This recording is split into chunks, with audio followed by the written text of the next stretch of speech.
Waalaikumsalam warahmatullahi wabarakatuh. Pertama-tama marilah kita panjatkan puji serta syukur kita kehadirat Allah Subhanahu wa taala, Tuhan Yang Maha Esa, yang mana hingga detik ini kita masih diberi kesempatan untuk dapat berkumpul di ruang KKG SD 102116 Gunung Pamela dalam rangka kegiatan diseminasi oleh rekan kerja kami PGP Angkatan 11 yaitu Ibu Haryati Manik. Selawat berangkaikan salam tidak lupa kita hadirkan kepada junjungan kita Nabi besar Muhammad sallallahu alaihi wasallam. Semoga kita mendapat kepada di hari akhirat. Yang saya hormati Ibu Kepala Sekolah SD 102116 Gunung Pamela. Yang sama saya hormati Bapak Ibu Guru SD 102116 Gunung Pamela. Langsung saja kita masuk acara berikutnya yaitu kata sambutan dari Ibu Kepala Sekolah. Kepada Ibu kami persilakan segala.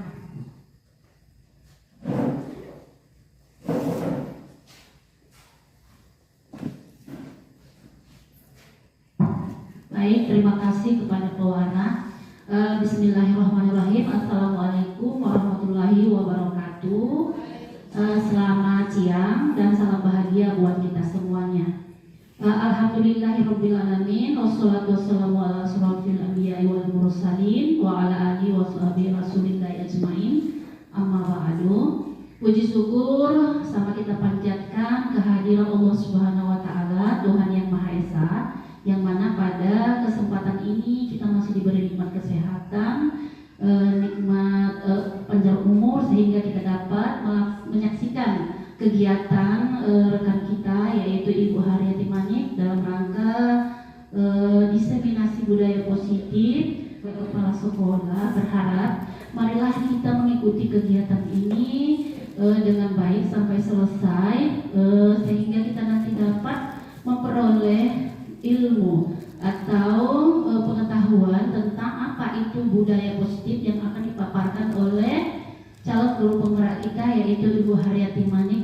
Dan masuk acara berikutnya itu doa yang akan dibawakan oleh Ibu Guru Agama Islam kepada Ibu.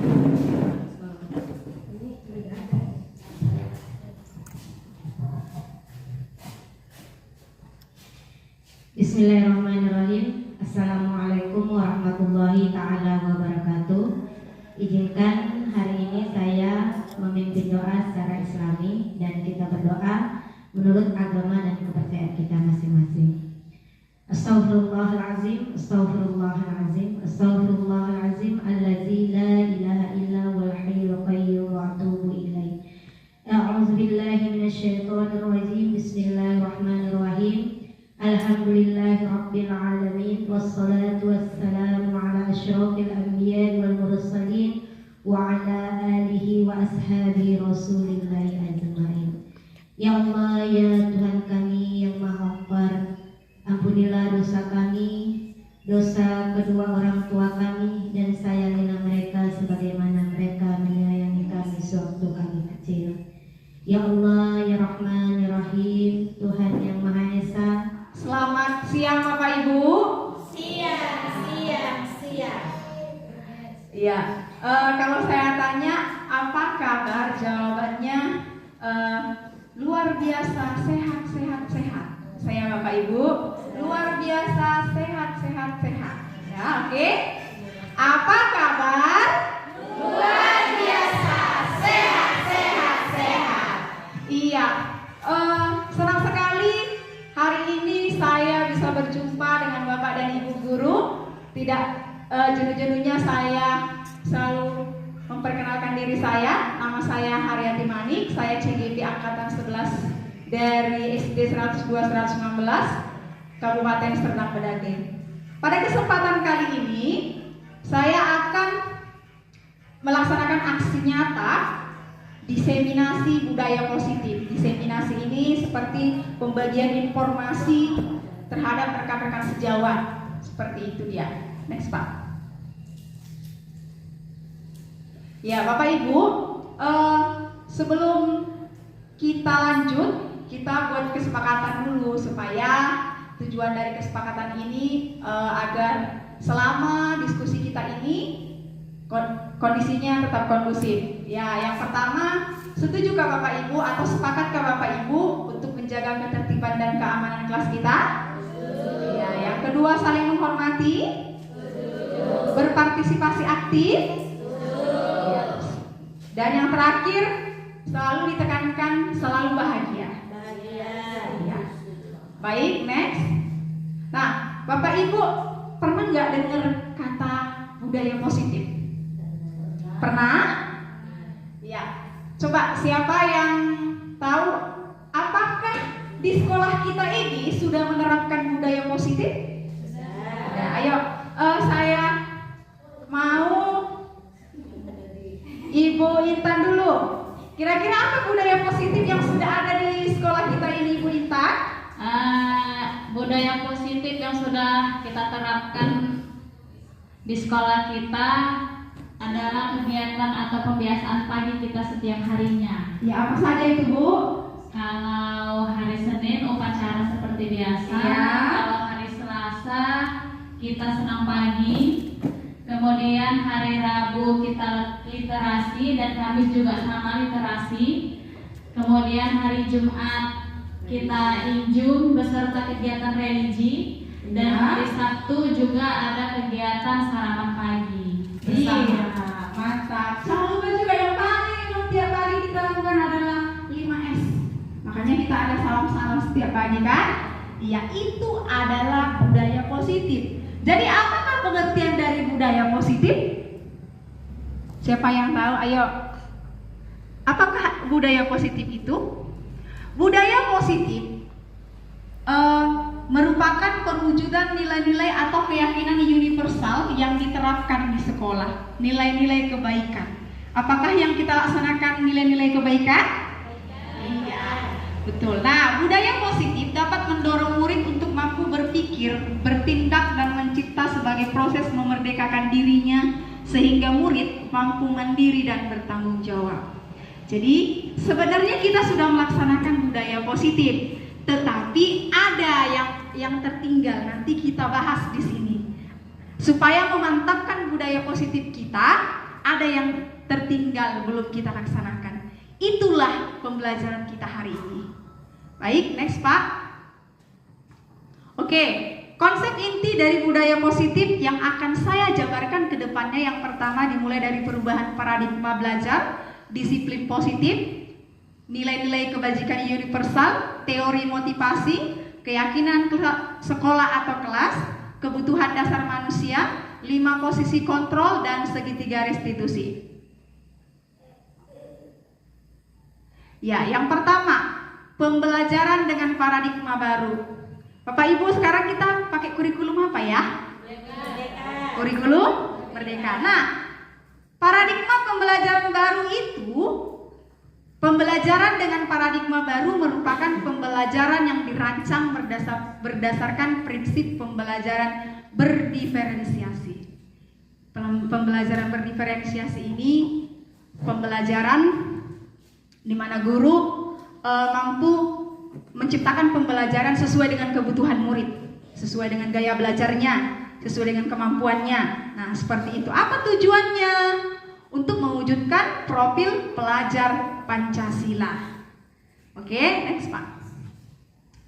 Nah, Bapak Ibu, selama ini ada loh miskonsepsi yang kita pikirkan tentang teori kontrol paradigma yang lama itu. Yang pertama gini, ilusi guru mengontrol murid. Bapak Ibu coba dulu, ada temannya di sebelah kanan, coba satu orang mengepal tangannya, yang sebelah kanan mengepal tangannya, temannya yang sebelah kiri coba buka kepalan tangan temannya. Buka. Dipaksa. Ada yang nggak mau terbuka? Ada. Siapa yang mengontrol dia mau membuka tangan atau tidak? Dirinya sendiri. Nah, selama ini miskonsepsi itulah Bapak Ibu yang terkadang tertanam dalam diri kita, bahwa guru mengontrol murid. Itu kurang tepat. Karena apa?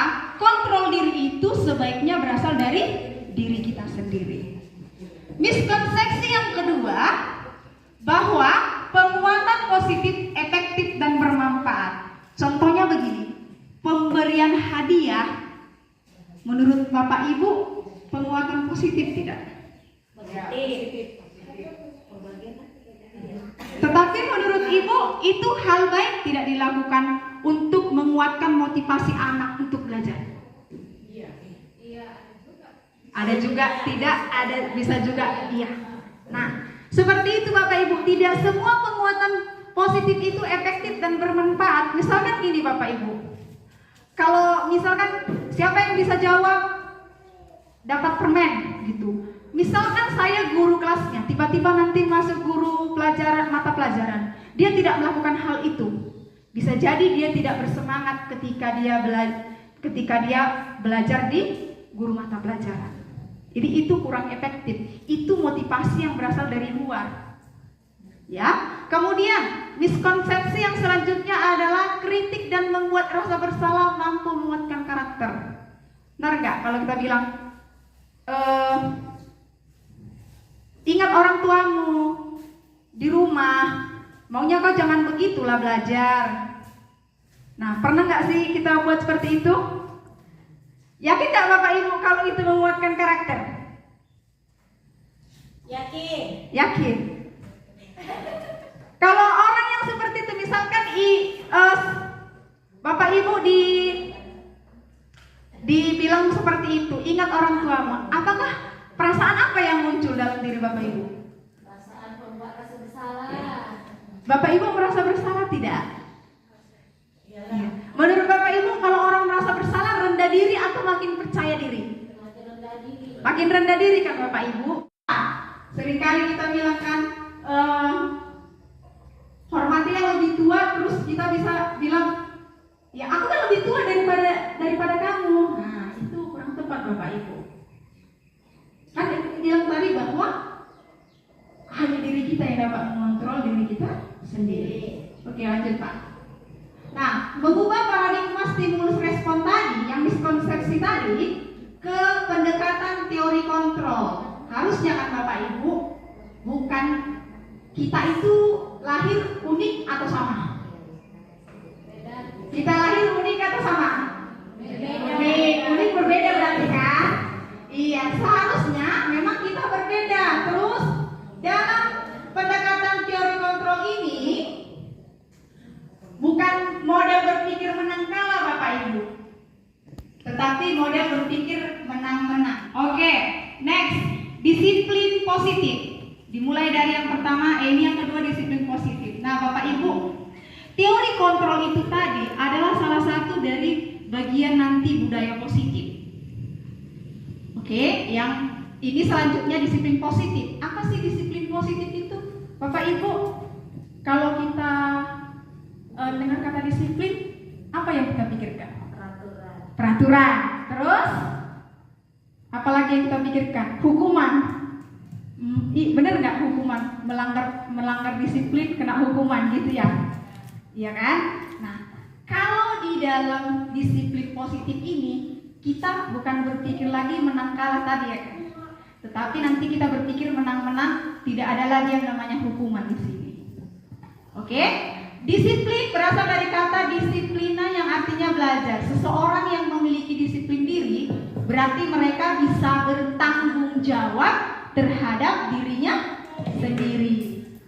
Kemudian, disiplin positif merupakan salah satu cara penerapan disiplin yang bertujuan untuk menumbuhkan kesadaran serta memberdayakan peserta didik tanpa imbalan, penghargaan atau reward, ancaman ataupun hukuman.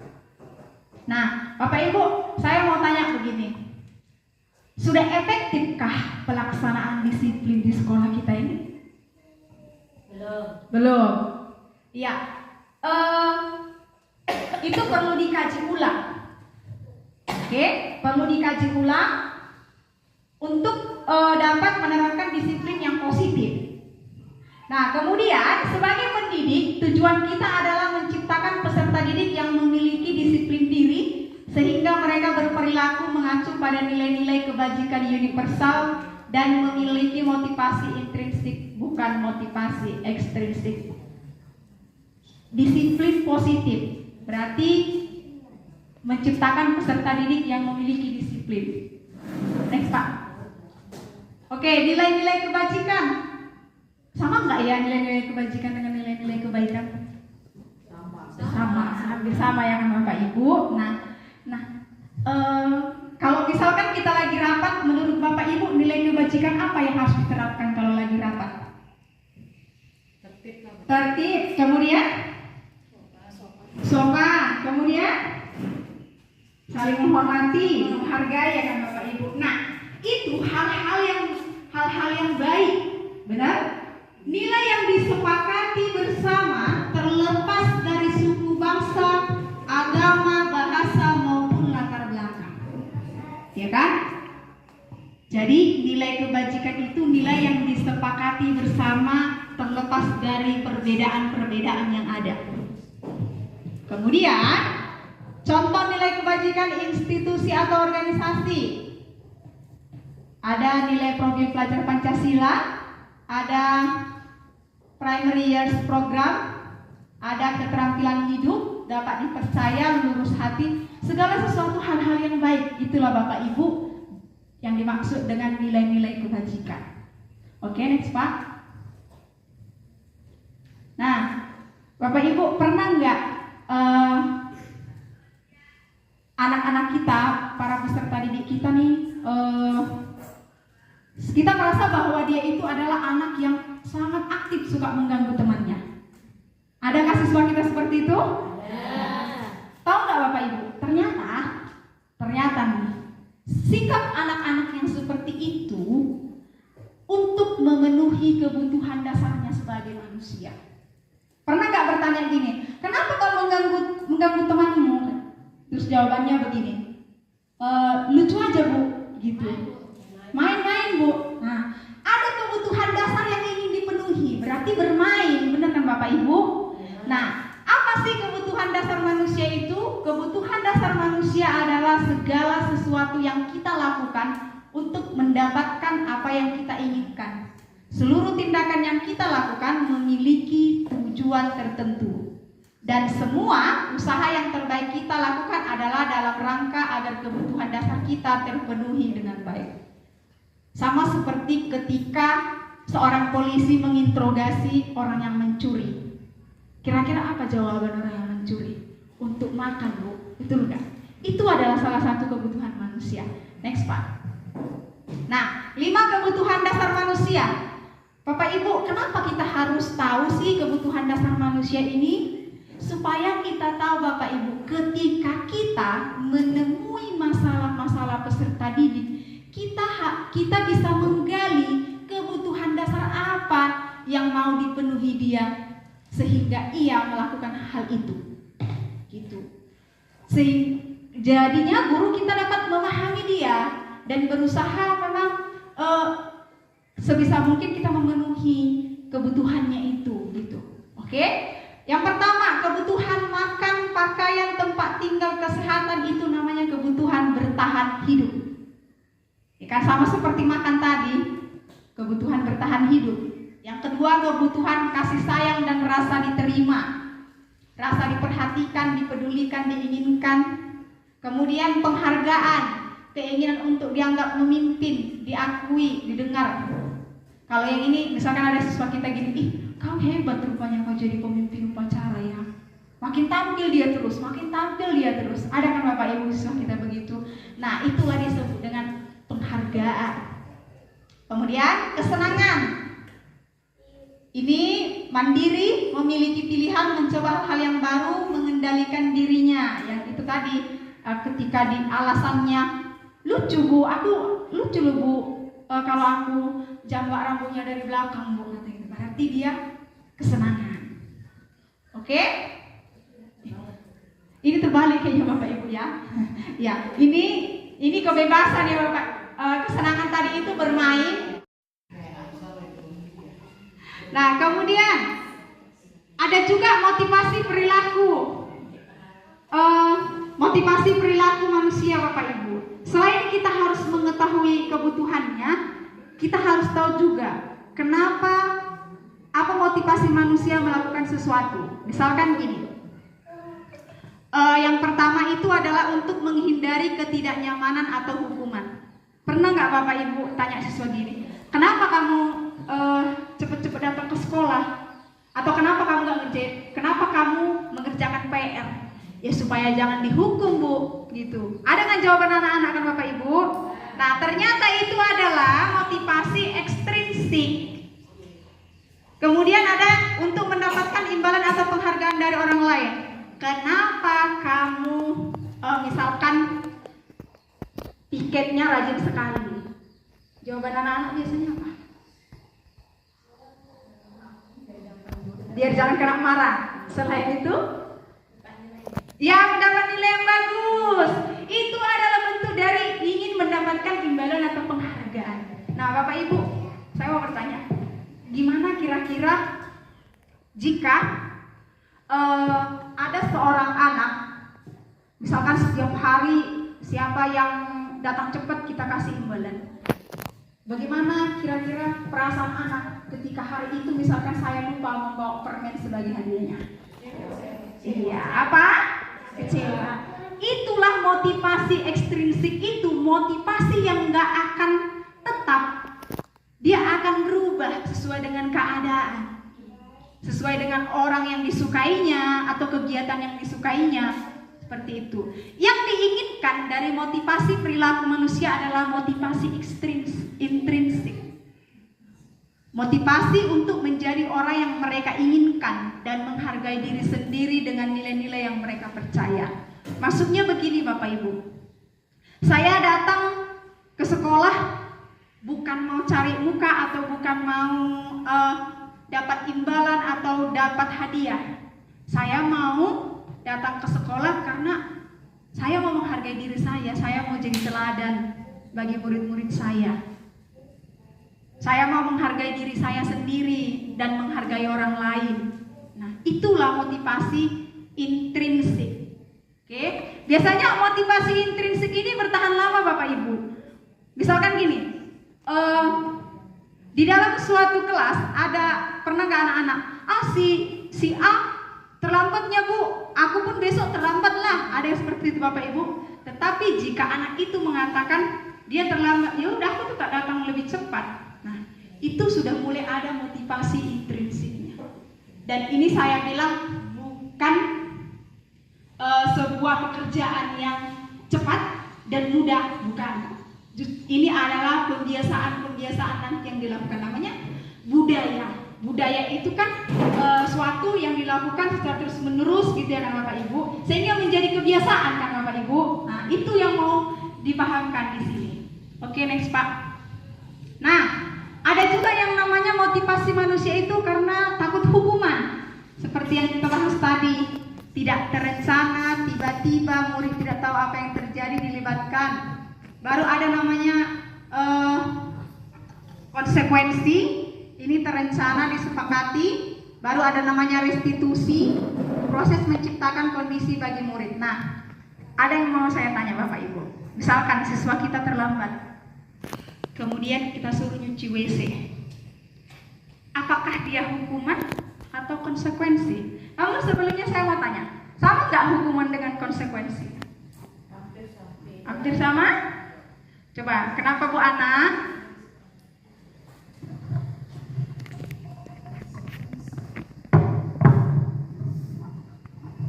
Sama nggak Bu Ana?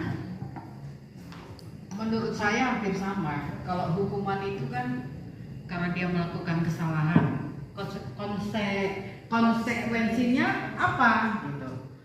Jadi hukuman dengan konsekuensi itu hampir sama. Hampir sama. Ya, kira-kira siapa yang tahu apa itu perbedaannya? Perbedaannya apa kira-kira Bu?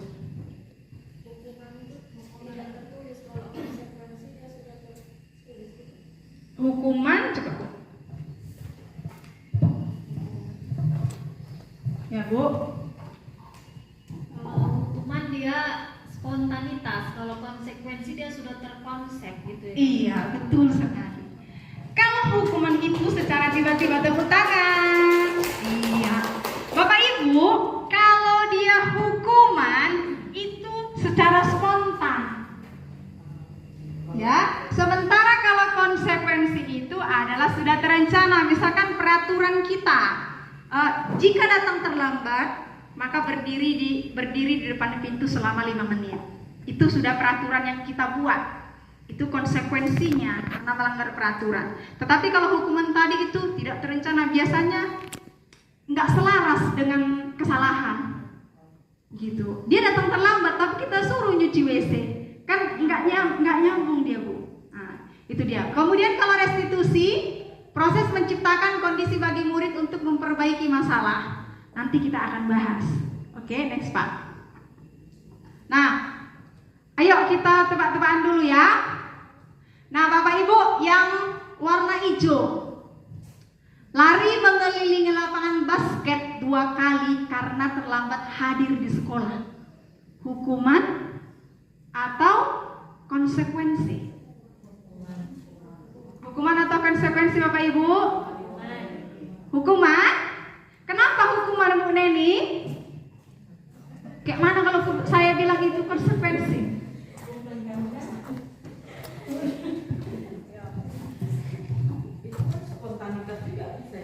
Menurut saya lari mengelilingi lapangan basket 2 kali karena terlambat hadir di sekolah merupakan hukuman. Kenapa? Karena ini secara spontanitas tidak mungkin tertulis. Hukumannya itu lari mengelilingi lapangan basket 2 kali. Iya, betul sekali Bu Neni. Tepuk tangan. Enggak, dia terlambat datang ke sekolah, tapi hukumannya lari mengelilingi lapangan. Kan tidak sinkron dia. Seandainya tadi dia terlambat olahraga, jam olahraga di lapangan, kemudian dia terlambat 5 menit, misalnya lari lapangan 2 kali ya kan Bapak Ibu? Iya. Nah, kemudian yang di bawah ini membersihkan coretan yang dibuatnya di meja tulis. Hukuman atau konsekuensi? Konsekuensi.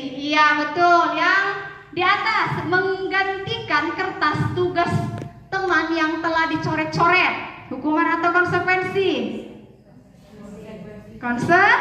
Iya betul sekali. Dan yang terakhir, murid diminta untuk push up 15 kali karena tidak menggunakan masker ke sekolah. Iya, hukum. Betul sekali. Next. Ya. Permasalahan itu bersama-sama. Ya. Ayo kita cari tahu posisi seperti apa yang baik. Selama ini, setelah membahas ini pasti Bapak Ibu nanti, saya juga kemarin itu merasa, oh iya ternyata selama ini yang saya buat itu kurang tepat gitu. Oke, yang pertama adalah penghukum, pembuat merasa bersalah sebagai teman, pemantau atau manajer. Nah, ini dia Bapak Ibu. Posisi kontrol guru, penghukum, nada suara tinggi, menghardik, menunjuk, dan mata melotot. Ciri-cirinya bagaimana? Murid yang dihasilkan bagaimana jika posisi kita sebagai posisi penghukum? Murid marah dan mendendam. Sering sekali kita melakukan hal ini kan Bapak Ibu? Iya. Nah, nanti setelah belajar ini kita akan berubah sedikit demi sedikit ya Bapak Ibu. Nah, kemudian pembuat merasa bersalah, nada suara memelas, halus, sedih. Murid yang dihasilkan bagaimana? Menyalahkan diri sendiri. Misalkan begini, kalau untuk yang nada suara tinggi gini, kenapa kau nggak ngerjain tugasmu? Berdiri di depan. Nah, gitu kira-kira. Oke, kalau pembuat merasa bersalah, nada suaranya memelas, halus, sedih. Ih, kamu nggak kasihan loh sama ibu. Padahal ibu udah peduli loh sama kamu, tapi kamu kayaknya nggak peduli sama ibu. Itu namanya pembuat merasa bersalah. Kemudian sebagai teman, nada suara ramah, akrab dan bercanda.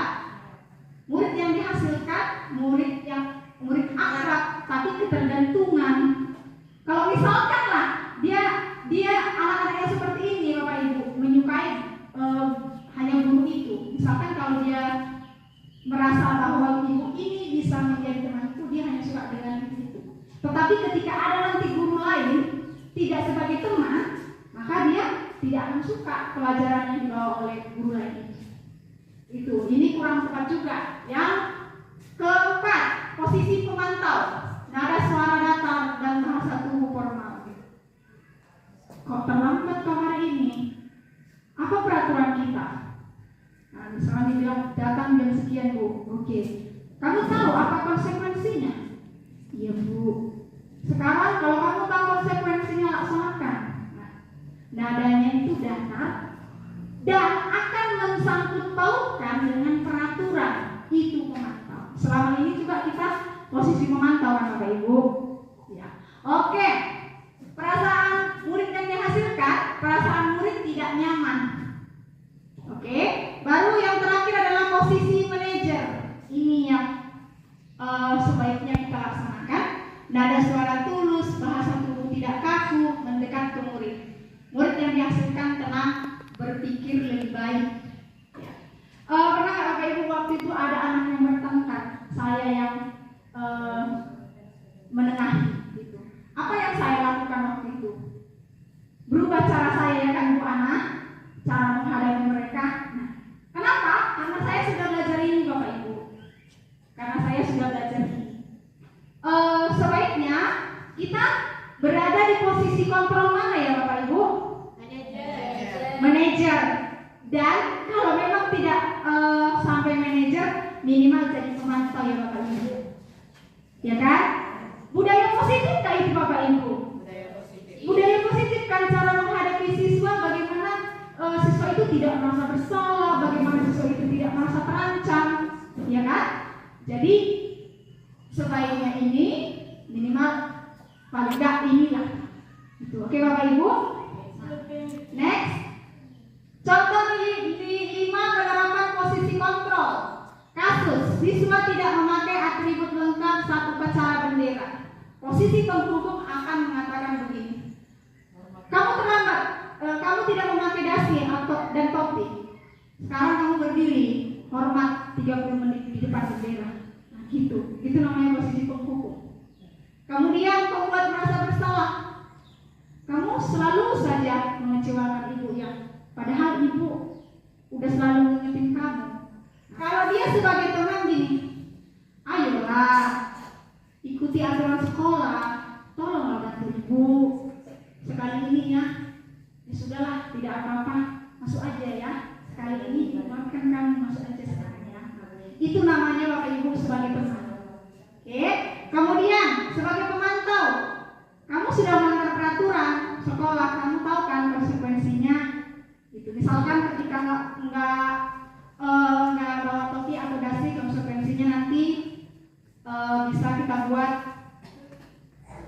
misalkan berdiri 5 menit di samping meja gitu. Oke. Nah, sementara posisi manajer dia akan tanya seperti ini Bapak Ibu. Apakah kamu tahu kesalahanmu? Tahu. Nah, kira-kira bagaimana kamu memperbaiki masalah ini? Nah, kalau posisi manajer ini Bapak Ibu, kita mengajak anak untuk seperti apa ya namanya?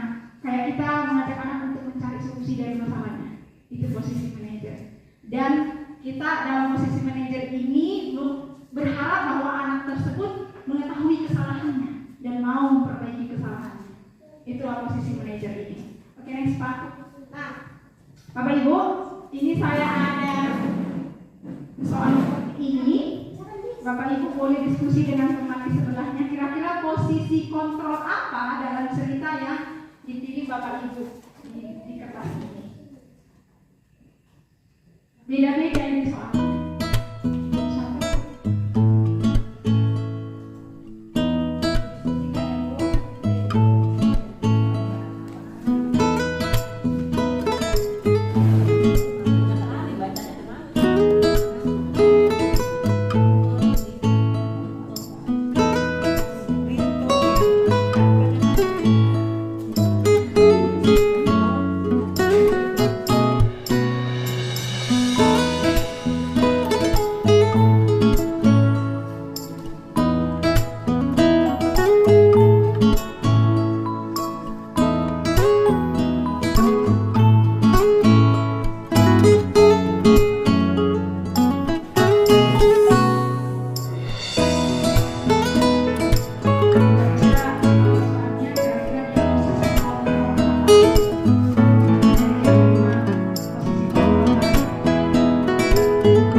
Ya. Kelompoknya Bu Neni sama ada satu lagi nih, ada 2 itu yang dapat itu. Ya, oke. Kalau kelompoknya Bu Ayu dulu yang pertama. Menurut Ibu itu posisi kontrol yang mana ya, Bu? Sebagai teman. Coba next Pak. Di manakah letaknya ini sebagai teman? Bisa nggak? Oh, Ibu, saya tanya dulu Bu Neni. Bu Neni kira-kira setuju atau tidak setuju? Tidak. Orang Ibu sebagai apa? Membuat merasa bersalah. Oke. Bu Ayu, kira-kira Bu Ayu, kenapa Ibu mengatakan sama Bu Ido mengatakan bahwa ini adalah posisi teman? Pada kalimat mana ini menyatakan bahwa ini posisi teman? Ada kata minta tolong bantu ibu ini. Iya, Bapak Ibu, ini adalah posisi sebagai teman. Kenapa dikatakan seperti itu? Karena jawabannya begini. Ibu Eni mencoba menyapa Pipi dan Natali dengan ramah sambil mengingatkan mereka untuk tetap fokus pada pengerjaan tugas. Ayolah, tugasnya dikerjakan, nanti Ibu ditegur Bapak Kepala Sekolah. Kalau kalian tidak kerjakan tugasnya, tolong bantu Ibu ya. Namun Pipi dan Natali malah jadi tertawa. Ya kan? Tadi kalau dia sebagai teman dia bisa tertawa. Ya udahlah, kali ini Ibu maafkan. Ya udah Nak, masuk Nak. Seperti itu. Oke, tepuk tangan untuk Bapak Bayu. Oke, next Pak.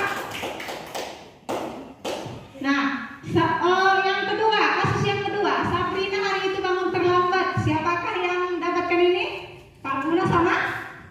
Iya, Bu Riri. Oke, Pak Guna sama Bu Riri. Pinjam mikrofon dulu. Pak Guna, kira-kira posisi kontrol apakah ini? Penghukum, Bu. Penghukum. Penghukum. Bu Riri? Sama penghukum. Kenapa Pak Guna ini penghukum? Karena Sabrina sudah mengakui kesalahannya, Bu. Terlambat, salah memakai sepatu, namun Pak Luman nggak mau tahu Iya. bahwa dia harus tidak memakai sepatu pas jam sekolah. Iya, oke. Setuju kah Bapak Ibu ini posisi penghukum? Di mana letak kalimatnya di sini yang dia menyatakan dia penghukum? Ya, tidak mau tahu. Tidak, kamu telah melanggar peraturan. Kemudian apa dia? Hukumannya dikasih. Copot, buka sepatu ya Bapak Ibu. Itulah ciri-ciri penghukum. Oke, tepuk tangan untuk Pak Guna. Oke, next. Next Pak.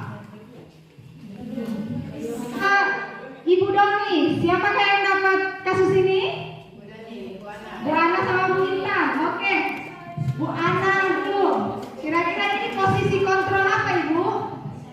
Pemantau. Dari mana Ibu kira-kira? Tunggu dulu Bu. Bu Intan, kira-kira Ibu ini jawabannya posisi kontrol apa Ibu? Ya Pak, ceritanya. Oke, Ibu Dani sedang menjelaskan.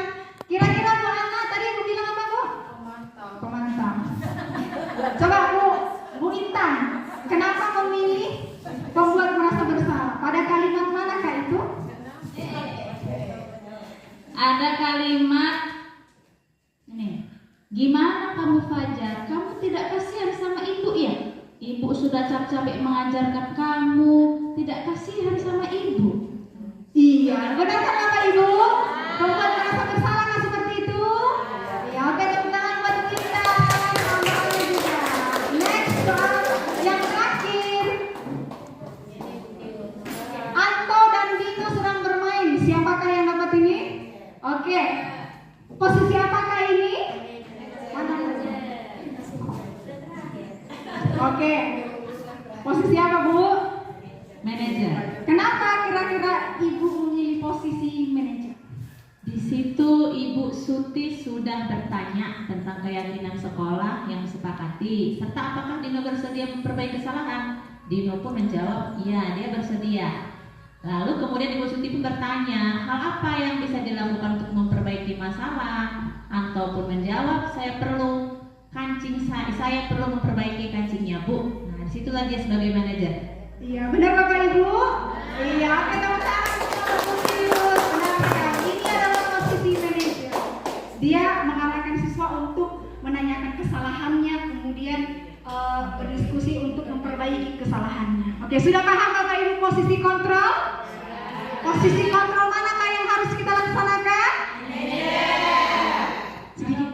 Kalau enggak paling apalah pemantau ya Bapak Ibu. Jangan sampai menghukum lagi. Makanya saya sekarang udah nggak menghukum. Tapi di kalimat itu ada kadang Bu. Iya. Tapi lebih dominan lah maunya yang manajer ya Bu. Iya. Jadi besok nggak sekolah. Oke, next. Nah, Bapak Ibu, salah satu penerapan budaya positif adalah membuat keyakinan kelas. Siapa yang pernah ke kelas saya, bahwa di kelas saya Bapak Ibu lihat ada keyakinan kelasnya atau kesepakatan kelasnya? Ada kan Bapak Ibu? Ada kan? Ada kan Pak Guna? Keyakinan kelas di kelas saya? Nah, Bapak Ibu, kenapa harus keyakinan kelas ya saya buat? Kenapa nggak peraturan kelas? Kenapa? Kalau peraturan nanti kena hukum, kalau keyakinan kan bersahabat gitu ya. Sama enak ya karena keyakinan apa ya?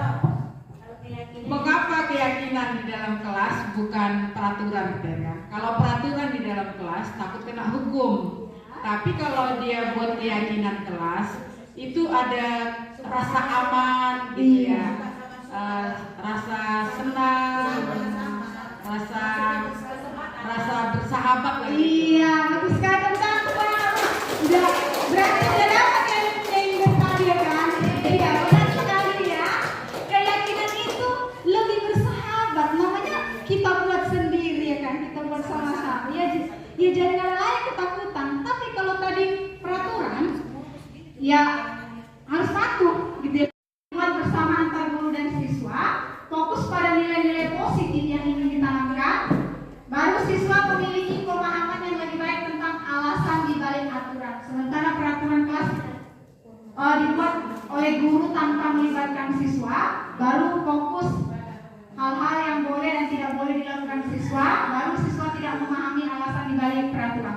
Bapak Ibu, kalau kita membuat peraturan sekolah itu enggak siswa? Enggak. Itulah kenapa kita sebaiknya memilih yang namanya keyakinan sekolah. Ya kan? Daripada peraturan. Jadi seperti ini, kalau kita misalkan sama-sama kita buat seperti yang sudah kita lakukan Bapak Ibu, setiap hari kita harus ada yang menyapa. Itu kan kesepakatan kita Bapak Ibu. Ketika kita sudah berdiskusi untuk mau mengerjakan itu, kita kerjakan nggak dengan senang hati, karena kita sudah sama-sama meyakini itu akan kita laksanakan, karena itu adalah hal yang baik. Benar kan Bapak Ibu? Nah, seperti itulah keyakinan. Next. Nah, pembentukan keyakinan kelas bersifat abstrak berupa pernyataan universal dibuat dalam pernyataan positif sesuai dengan kondisi kelas dan sekolah. Semua warga sekolah kelas dilibatkan saat membuat keyakinan kelas. Tadi Bu Neni ada sedikit menyampaikan unek-uneknya. Kalau nggak ada peraturan, anak-anak bisa seenaknya gitu. Bapak Ibu membuat keyakinan ini berasal dulu dari yang namanya aturan-aturan. Gitu. Coba saya lihat dulu. Coba sebutkan satu peraturan yang ingin dilaksanakan oleh siswa di sekolah kita. Coba dari Bu Mary, apa kira-kira peraturan yang mau Ibu buat di sekolah kita ini? Satu. Ya Bu Neni, datang tepat waktu. Bu Siti, maunya apa peraturannya? Ya, kemudian Bu Tiur.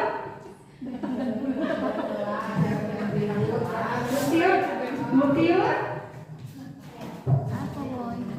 Peraturannya karena di sekolah kita masuk kelas buka sepatu, jadi kalau bisa pulang pun buka sepatu.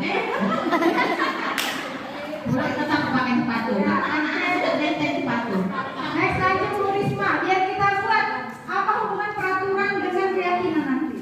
Ya kalau bisa pakai Berpakaian rapi. Oke. Tapi mulai yang jalan sampai Sabtu harus diikuti peraturan yang dibuat sekolah. Berpakaian rapi ya Bu. Oke, Ibu Kensek.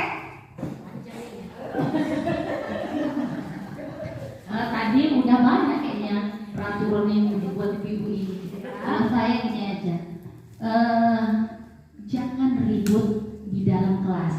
Oke. Ya, tidak boleh ribut dalam kelas itu.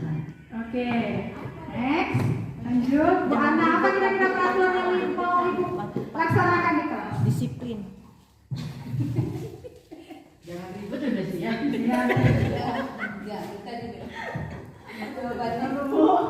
Laksanakan piket. Iya, baru mau bilang gitu. Misalnya anak-anak yang piket harus cepat datang. Oke, next. Terus saya akan buat peraturan kalau jam istirahat jajan itu bungkus jajan itu harus dibuang ke tong sampah, jangan membuang sampah sembarangan. Oke, cukup. Bapak Ibu, ada tadi poin yang sama antara Bu Siti, kemudian Bu Neni. Apa poinnya yang pertama?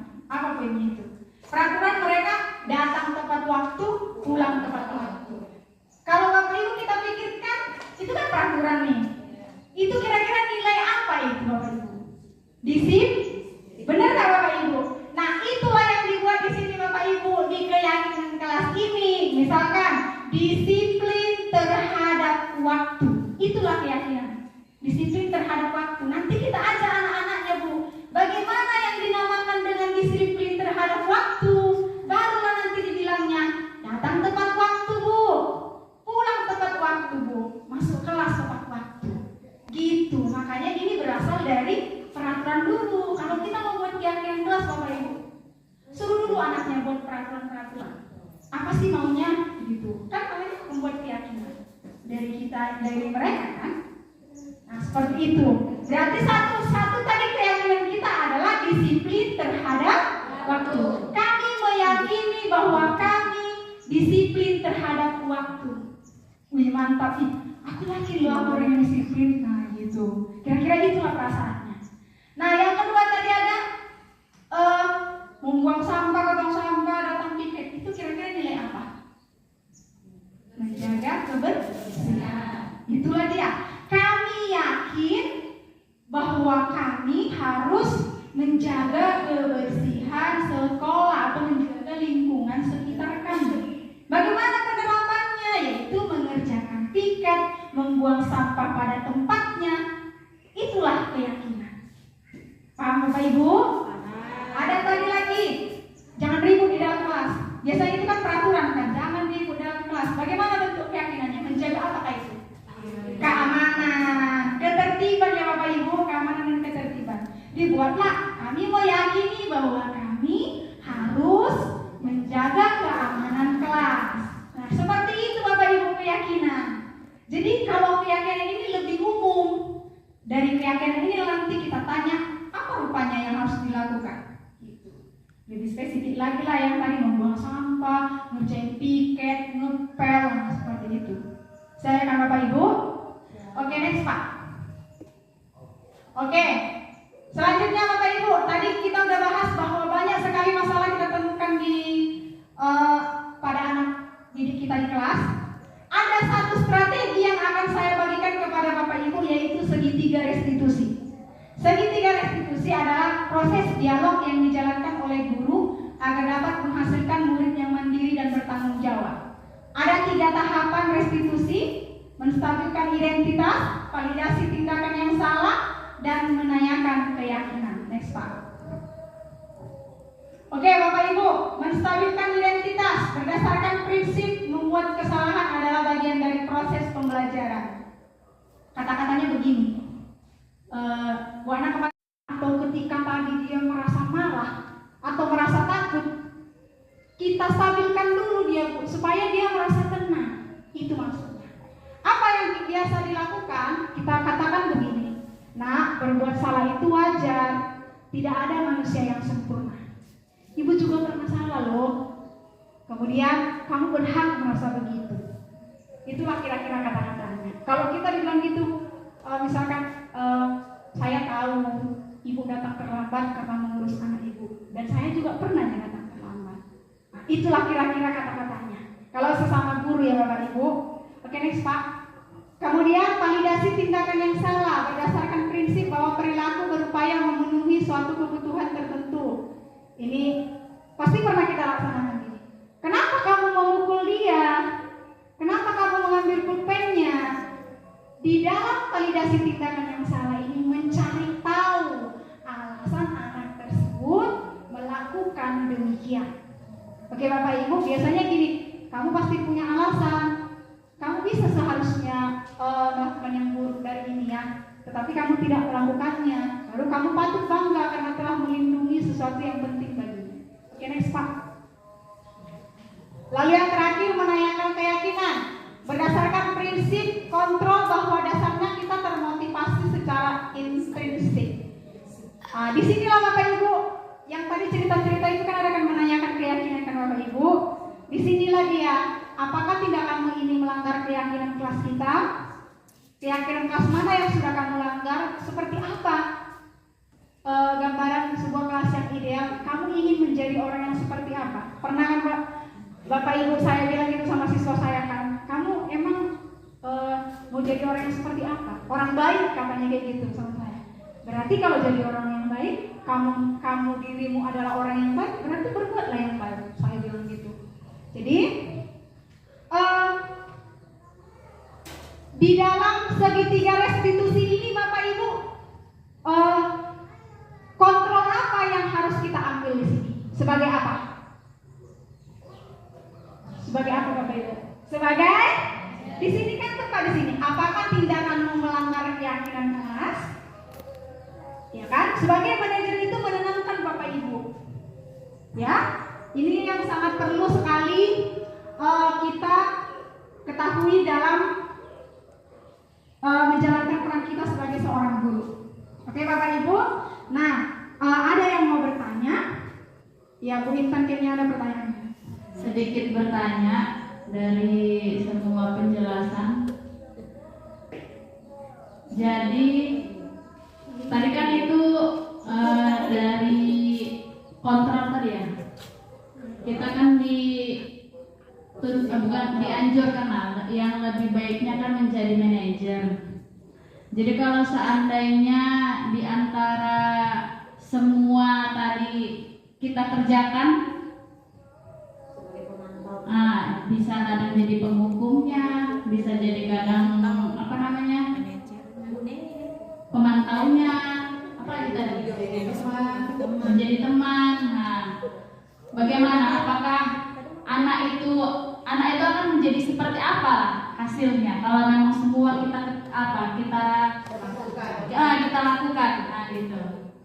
Karena kan tadi kalau misalnya dijelaskan kan kalau kita fokus ke jadi penghukum, anak jadi seperti ini. Kalau jadi pemantau, anak jadi seperti ini. Kalau manajer, anak jadi seperti ini. Tapi ternyata kita melakukan semuanya. Jadi anak itu akan seperti apa kira-kira? Kadang-kadang kan kita ini bawaan mau spontan semua, Wak. Kadang seperti ini, kadang kayak gini kan gitu, mengikuti situasi keadaan lah. Iya. Oke. Nah, ya. Kalau percayalah Bapak Ibu, memang seringkali kita menerapkan hal ini gitu kan. Tetapi ada yang dominan, benar nggak Bapak Ibu? Ada yang dominan yang kita laksanakan ya kan? Gitu. Yang paling dominan misalkan itulah kita dituntut untuk di sini yang paling dominannya itu di posisi manajer. Misalkan awalnya kita melaksanakan posisi sebagai kontrol tadi pembuat merasa bersalah. Itu. Tetapi ada dia lebih dominannya dia pada posisi manajer. Jadi nanti mana yang paling dominan, hasilnya itulah yang akan didapatkan oleh siswa. Gitu. Tidak mungkin sama misalkan dia pendendam. Dendam, tapi merasa bersalah.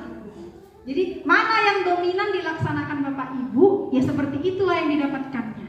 Kalau misalkan yang dominan digunakan itu membuat merasa bersalah, ya anak-anak itu pun yang merasa bersalah, tidak percaya diri. Seperti itu dia. Tetapi nanti cobalah Bapak Ibu, saya sendiri sudah menerapkannya Bapak Ibu bisa lihat gitu. Lambat laun Bapak Ibu kalau kita sering berlatih, bisa kok Bapak Ibu, bisa. Anak-anak saya juga sudah terbiasa kalau saya bilang, apa yang kita yakini, saya bilang itu di kelas, harus saling menghormati Bu. Terus apa yang harus kau lakukan untuk memperbaiki ini? Nah, ada siswa yang nggak mau meminta maaf ya Bu sama temannya. Tapi saya tetap duduk. Saya nggak pelototin, saya duduk Bapak Ibu. Awalnya saya marah, saya menjadi posisi penghukum gitu.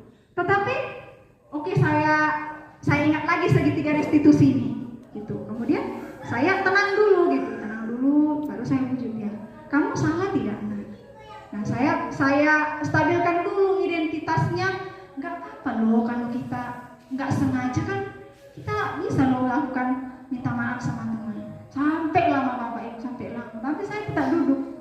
Saya ajak dia terus berdiskusi. Kamu salah nggak sih? Nah, pernah nggak minta maaf di rumah? Gitu. Pasti saya yakin pasti Bapak Ibu lebih banyak untuk nantinya di posisi manajer setelah belajar ini.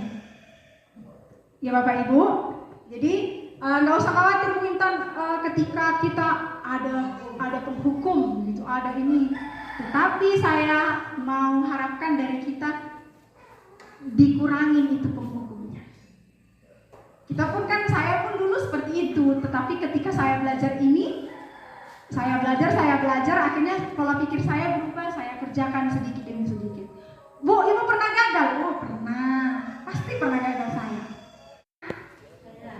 Ya Bu Neni, Yang mau saya tanyakan hampir sama sih, tapi beda. Itu tadi kan ada dia sebagai penghukum, ada sebagai pemantau, manajer, kemudian sebagai teman dan merasa bersalah. Pertanyaan saya, seandainya murid itu melakukan kesalahan berulang-ulang dan kesalahan itu berbeda-beda, lama-lama kesalahan itu semakin parah, contohnya entah mencuri gitu contohnya. Ini adakah cara dari yang kelima tadi itu, kalau udah kita lakukan sebagai manajer nggak mempan juga gitu? Karena kita sering kan menghadapi murid-murid itu udah lembut, tetap juga nggak ngaku gitu kan. Sebagai teman juga nggak ngaku, contoh seperti itu. Jadi apa yang harus kita lakukan? Iya, itu aja pertanyaannya. Oke. Nah, kemarin kami bahas juga begini, ada sama seperti pertanyaan Bu Neni. Kalau misalkan udah dilaksanakan segitiga restitusi, tapi tetap aja dia melakukan kesalahannya, Bu, tetap aja. Bapak Ibu, apakah berubah secepat itu? Apakah sebuah perubahan anak kecil bisa bicara prosesnya cepat? Seberapa banyak kesalahan anak-anak itu, sebanyak itu juga lah kita melakukan segitiga restitusi. Awalnya kami juga berpikir seperti yang Bapak Ibu bilang, nanti nggak berubah lah dia Bu. Nah Bapak Ibu, lakukan aja bagian kita, bagian masalah yang setidaknya kita udah berusaha untuk mengubah hatinya. Baru kalau yang selanjutnya kan saya katakan apa yang harus kita lakukan.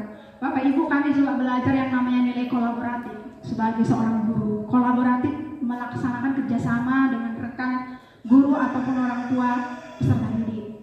Perlu bagi kita untuk menginformasikan bagaimana perilaku ataupun perkembangan peserta didik kepada orang tua.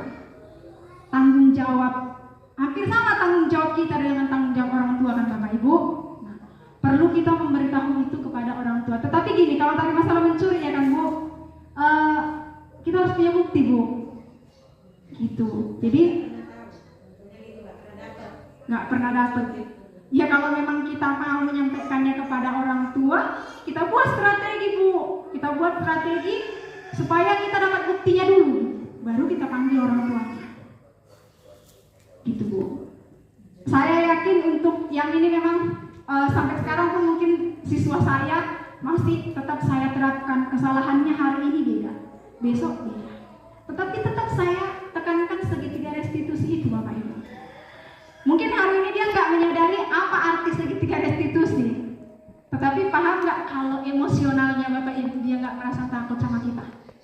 Pernah nggak kita anak-anak pasti belum tahu, aku tenang loh kalau ibu itu, kalau aku salah nggak dimarahin. Saya rasa anak-anak nggak mau ngomong gitu karena memang mereka belum mampu menyampaikan emosinya kan gitu. Tapi ketika anak itu, ketika melakukan kesalahan dia, akhirnya dia mau bertanggung jawab, oh udah paten itu Bapak Ibu. Tujuan kita kan bukan, oh kau salah gitu. Sepanjang hidup pun nanti kita Bapak Ibu melakukan kesalahan nggak Bapak Ibu? Tetapi kita dituntut sebagai manusia yang bertanggung jawab, benar nggak Bapak Ibu? Memperbaiki kesalahan. Itulah yang mau dituntut dari segitiga restitusi ini Bapak Ibu. Jadi memang setiap kesalahannya harus kita segitiga restitusi. Ada rasa bosan? Pasti. Fasilitator saya mengatakan bahkan tiap hari saya melaksanakan segitiga restitusi kadang bosan Bu. Tetapi saya harus lakukan karena yang seperti itu sama kami. Karena memang pertanyaannya sama seperti yang ditanyakan oleh Bu Neni. Gitu. Oke? Ada lagi? Udah Bu Neni? Oke, ada lagi Bapak Ibu? Biar kita simpulkan. Cukup? Oke, kesimpulannya budaya positif di sekolah ialah nilai-nilai, keyakinan dan kebiasaan-kebiasaan di sekolah yang berpihak pada murid agar murid dapat berkembang menjadi pribadi yang kritis, penuh hormat dan bertanggung jawab. Dalam mewujudkan budaya positif ini, guru memegang peranan sentral. Yang di sini yang disoroti adalah gurunya. Guru perlu memahami posisi dan strategi apa yang tepat untuk dapat mewujudkan budaya positif. Upaya dalam membangun budaya positif di sekolah yang berpihak pada murid diawali dengan membentuk lingkungan kelas yang mendukung terciptanya budaya positif, yaitu dengan menyusun keyakinan kelas. Jadi Bapak Ibu sudah bisalah disusun keyakinan kelasnya. Ya, seperti yang kita buat tadi Bapak Ibu. Suruh anak itu buat satu peraturan, kemudian kita jadikan sebuah kalimat yang positif. Jangan ada kata tidak boleh bertengkar, tidak seperti itu. Kami meyakini harus saling menyayangi dan menghormati. Kami meyakini, aku yakin aku orang yang baik. Kalau saya yakin orang yang baik, berarti saya harus bertindak jadi orang yang baik kan Bapak Ibu? Ya. Sudah bisa ya Bapak Ibu, kita tempelkan keyakinan kelas kita. Dicoba, saya sudah mencobanya Bapak Ibu. Boleh ditanya anak-anak saya, kalau mereka melakukan kesalahan pasti saya tanya, apa keyakinan kelas kita? Seperti itu. Oke Bapak Ibu, demikian kesimpulan dan demikian pemaparan saya mengenai materi budaya positif.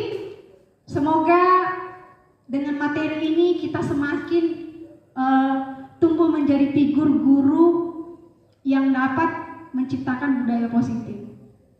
Sama-sama kita Bapak Ibu, karena saya juga lagi berjuang ya kan Bapak Ibu. Kalau kita sudah kemarin berubah untuk kebiasaan-kebiasaan sekolah kita, untuk yang ini pun kita harus berubah Bapak Ibu, supaya anak-anak kita merasa nyaman di sekolah ini. Gitu. Bukan gara-gara sekolah kita ini ada permainannya, ada misalkan kolam renangnya, ada misalkan prosotan-prosotannya. Bukan itu yang dinamakan, bukan hanya itu yang dinamakan sekolah nyaman Bapak Ibu. Sekolah nyaman itu gurunya bisa menjadi sebuah tauladan baginya, gurunya bisa menjadi tempat baginya untuk cerita. Dia suka sekali sama gurunya gitu. Bukan karena gurunya sebagai temannya, tetapi karena gurunya tadi mampu memahami dia, mampu memahami, memperbaiki dirinya. Sebenarnya bukan kita yang memperbaiki dirinya kan, tetapi dia yang memperbaiki dirinya, tapi dengan arahan-arahan kita. Oke Bapak Ibu, sekian presentasi saya. Mohon maaf jika ada kata-kata yang kurang baik dan kurang sopan. Akhir kata saya ucapkan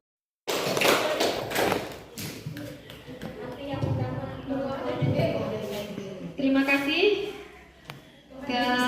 untuk pemaparannya yang disampaikan oleh Ibu Haryati Madi. Semoga apa yang disampaikan, apa yang dipaparkan menambah ilmu baru, menambah wawasan bagi kita guru-guru SD 102116 Gunung Pamela untuk semakin baik menuju pendidikan Indonesia yang lebih baik, dan khususnya SDN 102116 Gunung Pamela. Demikianlah untuk acara diseminasi pada kesempatan siang hari ini. Terima kasih guru-guru hebat, terima kasih atas partisipasinya. Kami akhiri kegiatan ini dengan ucapan wabillahi taufiq wal hidayah. Wassalamualaikum warahmatullahi wabarakatuh.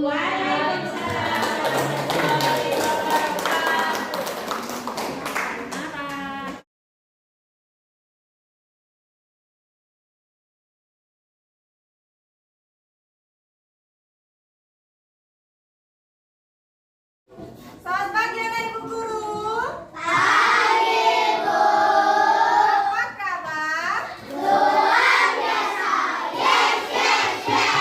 Luar biasa sekali. Kita bersyukur karena hari ini kita masih dalam keadaan sehat. Kita dapat bersekolah untuk menambah ilmu kita ya. Nah, anak ibu guru, agar kelas kita ini menjadi nyaman, ada baiknya kita membuat keyakinan kelas. Ini kita membuat budaya positif. Tahu budaya positif berarti apa? Kebiasaan-kebiasaan yang baik di kelas kita ini. Kita mau membuat kebiasaan-kebiasaan yang baik di kelas 5. Oke? Nah, keyakinan kelas hampir mirip-mirip dengan peraturan. Kalau peraturan biasa dibuat oleh satu orang aja kan. Misalkan kalau di sekolah peraturan dibuat siapa nak? Kalau di rumah peraturan dibuat siapa? Kalau keyakinan ini berdasarkan kesepakatan kita bersama. Udah? Yang kita yakini berarti yang kita percaya yang benar yang bagaimana? Yang kita percaya yang benar menghormati atau memukul teman? Berarti keyakinan itu adalah sesuatu hal yang baik. Paham? Misalkan datang terlambat. Datang terlambat itu hal yang positif apa negatif? Negatif. Nah, kalau dia keyakinan kelas, kata-katanya itu harus positif. Misalkan jangan berbohong. Jangan berbohong, positifnya apa? Apa nak? Jangan berbohong berarti positifnya jujur. Kan? Jangan ada kata jangan dan kata tidak. Harus berkonotasi positif. Harus jujur. Nah, begitu dibuat ya. Kalau dia keyakinan kelas, misalkan kalau kita sama teman kita harus bagaimana? Saling menghormati. Iya, berarti kalimatnya bagaimana? Harus saling menghormati antar teman. Dibuat yang positifnya ya nak ya. Bisa? Nah, apa yang mau kita lakukan di kelas kita ini? Terhadap teman, terhadap kelas kita, terhadap peraturan, bagaimana sikap kita? Yang positif ya.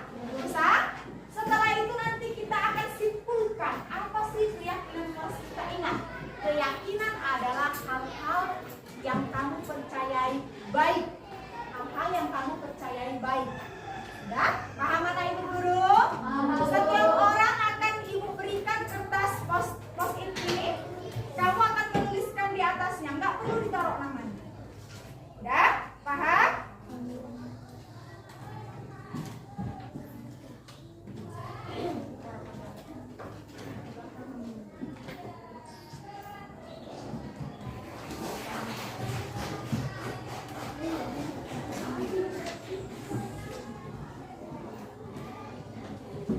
Yang berlem jangan menulis. Udah. Jangan lupa yang berlem menulis, yang berlem menulis. Oke. Sudah dapat semua nak? Sudah dapat semua? Oke, sekarang tuliskan keyakinan kelas apa yang harus kita laksanakan di kelas kita ini. Menurutmu, bagaimana kita di kelas ini harus ngapain? Oke, paham? Ingat ya,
lanjut.